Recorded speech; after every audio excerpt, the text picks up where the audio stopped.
Hello. My name in the SCA is Master Raven Mayne. I am a Laurel from the Kingdom of Aidenvelt.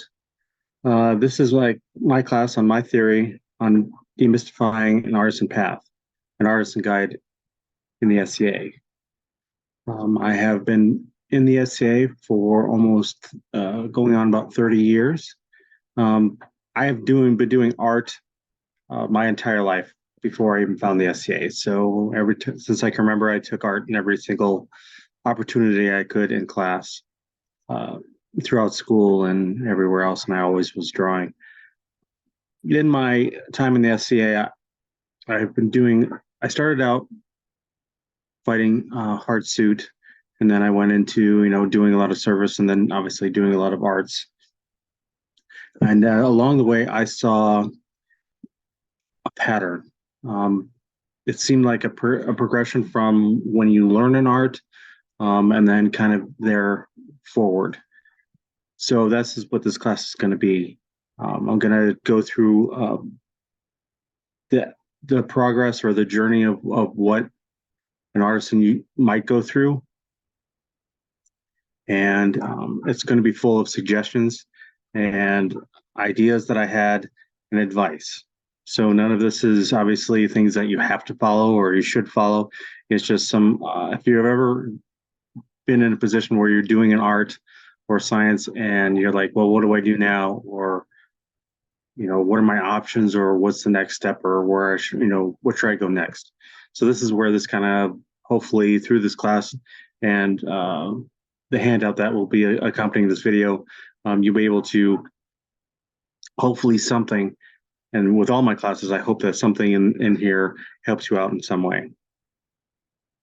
So we're going to start off with um, when you start out doing art, or when you find an art or see an art or science that is in the SCA that you might want to try. The easiest way is to try and find someone teaching the class about that art and kind of see if you like it or not. And if it's something that you might want to try, most often I found that the teacher or someone who already knows that kind of art will have something that they can lend you. So that's one of the main things that I kind of suggest when you're learning in arts and science is that you try and find ways to do it inexpensively or low cost as possible. So you want to try and find someone who was doing that kind of arts and sciences and kind of gave up on it or didn't want it or found out it wasn't for them, but they have the supplies. So those are the people that you can try and seek out to see if you can purchase them, or so most of the time they'll just give it to you. But you want to do it again as cheap as possible just to see if it's something that you like. And then as you go on doing that art or that science, you have to do a balance between the time you're spending on it, the time you're enjoying spending time on it, and how much money you're going to invest in it. My belief is that you should start with the stuff that's not so great, and then it helps you, in my opinion, appreciate as you go up the scale of expense better, or you would appreciate it more once you've done. Also, if you're ever in a bind in your whatever art that you choose, you only have the most inexpensive supplies. You still can maybe make your project or make your make whatever you're trying to do, because it doesn't matter whether you have inexpensive or the cheap stuff, you still can make your vision come to life. So after you start in an art or science, whatever you decided to go to do, again, evaluate. And you want to try and figure out if it's something that you want to just do on your own and not whenever you have a chance. And a lot of the things that I'm going to go through is going to be based on, I'm going to reinforce the fact that you should be happy. So if making whatever art that you find and however much money and time you spend on it, you can just do that. Unfortunately, I shouldn't say unfortunately, in a society, in a social club that the SCA is, the natural part of conversation, as in the modern vernacular would be something like, if you were dating someone, someone would be like, well, is it serious now? Are you going to get married? Are you going to have kids? Are you going to have kids? Are you going to get a house? There's kind of I would call it an escalation of just the conversation of just conversation. So that kind of happens when you're doing arts and sciences, is that you're doing an art and then they want to, well, are you going to go to the next step? If you're fine just being where you are and doing the art that you're doing just by and not doing anything else, just know that you're going to probably have the social interaction of them, kind of people asking you whether you're going to do more than what you're going to do. You don't have to. But if you decide to do what I would consider the next step, and that is basically a showcase. Now, you can, most of the time, there's a place that you can have it. They'll be at an event or somewhere close to you.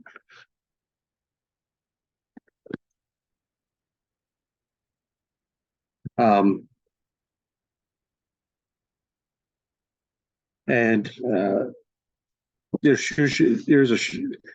there mostly will be a showcase, and sometimes with art and different stuff. But mostly it's always I'm going to go with all of the things I suggest. If you don't see it, try and make it. So if you don't see an opportunity to show your stuff off, make it. So try and maybe institute maybe a offer to do a showcase, or find someone that does their showcases, and to be able to have a place that shows your art. We have a question in the chat. It says, sure. What exactly are your intentions toward your art? I'm not 100% sure. Not a question per se. I was sort of drawing sorry about that. I was sort of drawing the parallel you were talking about. Maybe you get to the point where you start getting serious and people start asking, well, are you just dating, or are you going to pursue it further? Right. Sort of the vernacular of what are your intentions towards my daughter. Right. Correct. Yeah, that's just sometimes I've noticed that there are people in the SCA that just want to do their art, and they do find it sometimes aggravating. Sometimes they're trying to figure out how to deflect those questions when all they want to do is just do their art. Eventually, once you get a good core group of friends, that kind of stops, but not 100%, but it kind of, you don't get it as much when everybody says, no, she's just happy just doing what she wants to do. The reason I say that with a lot of this stuff is that in my time in the SCA, I have seen a lot of individuals encouraged to do things that they don't want to do. Not even I'm not talking about the ones that are just, they don't mind trying it because they got, talked into it. The ones that just really do not want to do it. And once they go through any of the things that I'm about, showcases or what I'm going to be getting into, they come back, they come back with bad stories and bad experience, because, and they blame the thing that they were encouraged to go into, rather than the fact that they just didn't want to go into it, and they did it just to get people to stop talking to them, to stop them encouraging them to do it. So that's one of the things that is kind of tough. So, but again, I like to stress that if you're happy with whatever you're doing, that you are going to get the questions and stuff like that. So just be able to, if you're wherever it is that you're happy in that stage, that's where you should be. But showcases, like I said, is a good way to go. It's just to show people what you're doing. As a Laurel, I like seeing the arts, and I look forward to going to events to see people doing arts and see what they're doing. As part of the social structure, that's the SCA, one part of it. So a showcase is really good to do, and you can do that. Again, that's just another step, and you can stop and just do showcases. You don't have to do anything else. But again, you're going to get the questions about if you're going to go any farther than that. But showcases are, like I said, is a good time to not only show what you've done, but find other people that maybe are doing the similar arts, and all of the things that you do with your art when you're of the next fall. Some of the things that I'm going to be talking about when I talk about competitions and collegiums and teaching and stuff is all to reinforce what you learn about the art. And no matter what art you do, the one thing I do encourage is that you learn the history about it, even if it's just a little bit, because as I view the SCA as a part of a sharing, not only sharing knowledge, but also sharing any kind of historical context that comes with doing arts and sciences. So if you do anything, I highly encourage doing some sort of research when it comes to doing the history of whatever art that you're doing. And sometimes when you do that, you'll find maybe expand how you do your art or different ways of thinking about how you do your art science, maybe ways that you hadn't thought of before. So, but again, you can just stop and just do that. But as I mentioned, some of the other things is if beyond showcases, depending right now, it kind of you can split in each direction. So right now I'm going to go into the direction of collegiums or places to teach. So part of the history learning, part of learning your art is teaching other people. So not everybody's meant to be a teacher or can teach. Sometimes it's really hard. So even if it's just one person and just teach one person would be a good idea. If you could teach multiple people, you could try and see if you can do that. But teaching is one of the many ways of really getting the majority of the information about whatever art or science that you are doing not permanently, but get most of the information about it always at hand whenever you want to recall it. So teaching is one of the best ways to do that. So if you do historical research on whatever arts and sciences, teaching it is the best way to keep that information ready and available and to be able to tell more people about it. So and you can do that, just teach and maybe once, like I said, maybe just one person, maybe one local person, with other aspects that are out there you can teach. And then you can try and find an aspect of teaching that you like. Hopefully there is one, whether it's virtually or in person or however you manage to do it, great. One of the last things I'm going to bring up is about competitions. Now it depends on, you may not be a competitive person, but one of the things that I try and tell people about competitions is that they're more than just the competition. Obviously, it's for people who like to compete, but it also is above a level of showcases to the point of now you may be in the same category or around other people that are not only doing the art that you're doing, but maybe doing it, on a higher or a different kind of level than you are. Be able to learn more of the do's, things that worked, things that didn't work. Exposure for, again, when it comes to people who you want to let them know about your art. Competitions and all of them, competitions, showcases, and collegiums are all areas where you get to do something of your art and someone that may or may not know you or be in your area be able to get that information. So competition seems to be one of the major parts of it where people can see, especially if there's documentation involved, can actually see what you know and be able to try and maybe help you in a way you may not normally get. So I do know a lot of, not a lot, but I do know some people that go through competitions and they don't, and if there's judging, they don't really pay attention to it because they're doing it for the exposure. And that's just one part of the competition. So there's different parts of competition and not everybody is meant for it. It's not like I mentioned before, when people are encouraged to do it, competitions can be really rough. Depending on how it's orchestrated, who's organizing it, the judging, and not every artisan has a tough skin to be able to take a criticism or any kind of critiquing on their art. So if you don't want to put yourself in that kind of position, I recommend don't do it. It will more hurt than anything else be able to, in my opinion, be able to hurt, your advancement of how you want to do or whatever art that you choose to do. So if you don't want to do any of these things that I mentioned,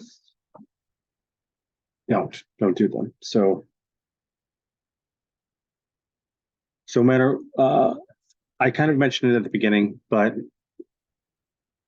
one of the things I'd like to give advice on when it comes to arts, I have talked to quite a few people, especially since a lot of things have become virtual.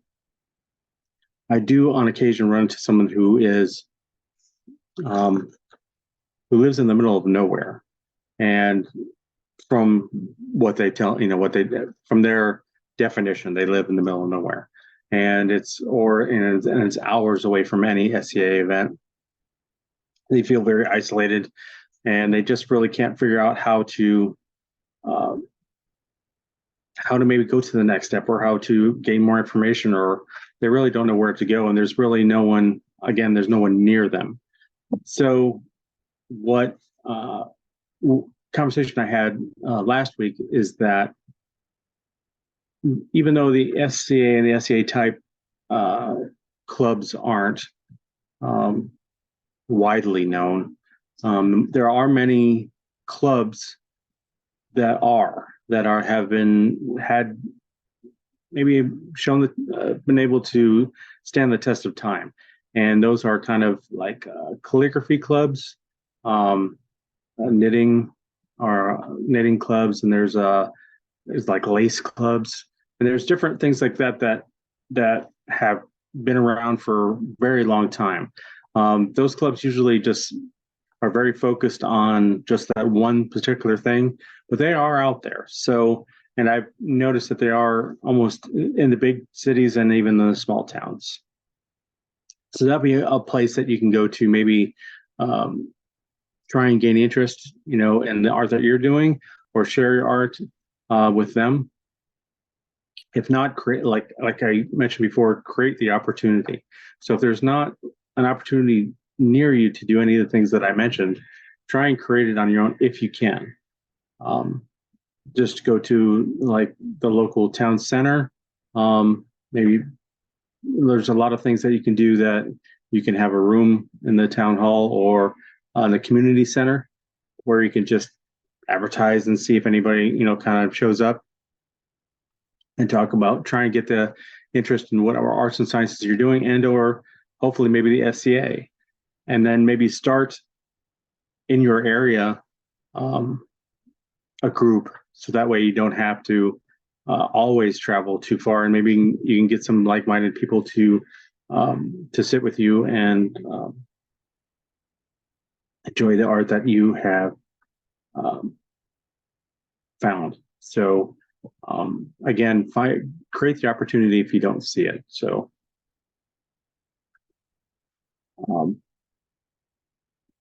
but that's all I've got for this class. So if you reach out, there's a lot of virtual, if you can manage it. And I know not everybody enjoys it or likes it, but if you can, there are classes. There are people all over the world that I have had conversations with about all the different kinds of art, arts and sciences all over the place. So if you can do some virtual searching, you might find a lot of different places to explore and to talk to people about different arts, especially, like I mentioned, if you are isolated or feel isolated into a small town and you can get internet connection. There's a way to reach out and talk to somebody and learn more about your arts. So that's a major thing that I would have to do. So But that's all I have for this class. So I hope that something in this class has kind of helped you out. I know it's not a very long one, but class, but I hope that something that I've talked to you about in this class kind of helped you out. That's fantastic. Brandon, do you want to go ahead and turn off the recording and we can all have some chats?